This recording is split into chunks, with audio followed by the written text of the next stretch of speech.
This edition of the Ridley Report is brought to you by LRN.FM. Feds don't want you to hear them. Hello, this is Ron Paul with your weekly update for May 28th.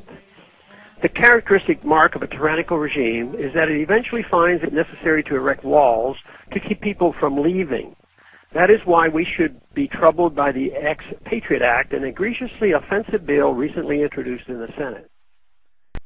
No.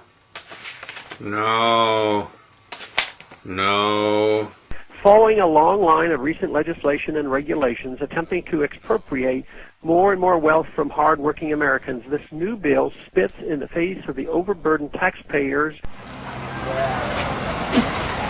That, sir, is private property that you just defaced. I'll kick it right into the street. You just spat into my camera, sir. And tramples on the Constitution.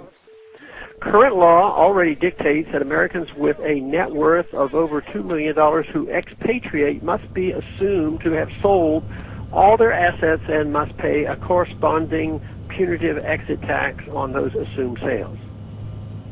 The Ex-Patriot Act goes even further than current law by assessing a 30% capital gains tax on all future earnings of expatriates. Not content just with this additional tax, the bill also grants the IRS the sole authority to determine whether individuals have expatriated for tax purposes and allows the IRS to bar those individuals from ever re-entering the United States. Finally, the bill blatantly violates the ex post facto provisions of the U.S. Constitution by extending all of these provisions to anyone who has given up their U.S. citizenship within the past decade. This bill and other similar legislation casts a chilling effect on savings, investment, and entrepreneurial activity. The bill was introduced in response to news reports about one of the founders of Facebook who might save millions of dollars of taxes by renouncing his U.S. citizenship. But in their blind envy towards successful entrepreneurs, the bill's sponsor ignore the fact that they will ensnare many ordinary middle-class Americans who work hard, save and invest wisely, and benefit from rising home values. These Americans may easily find themselves pushing past the $2 million mark by the time they retire, especially as inflation continues to seriously accelerate. If they wish to escape the Federal Reserve's inflation by immigrating to lower-cost countries so their dollars will go further, as many baby boomers are starting to do, the federal government will penalize them and continue to penalize them for the rest of their lives as long as they hold any money in the United States. Unfortunately, the mere consideration of such legislation, even before it has passed, has made American banking customers a potential future headache for banks around the world.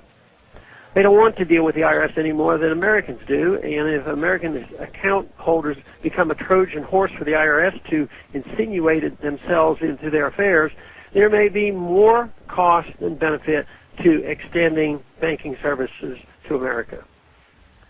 We live under a federal government that has eviscerated our Fourth Amendment rights, that can detain U.S. citizens indefinitely based solely on the President's word, that assaults toddlers and grandmothers at airports in the name of security, and regulates virtually every aspect of our economic lives. No wonder increasing numbers of Americans feel this government is engaged in outright warfare against its own citizens.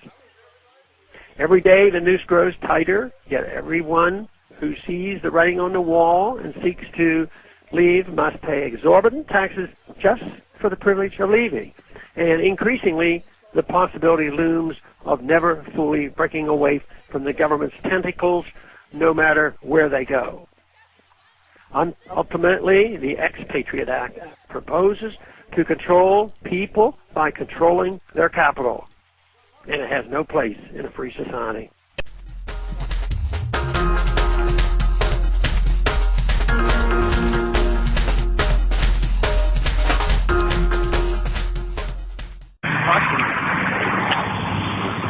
Nope, can't do that. Federal agents on the streets of Keene, New Hampshire.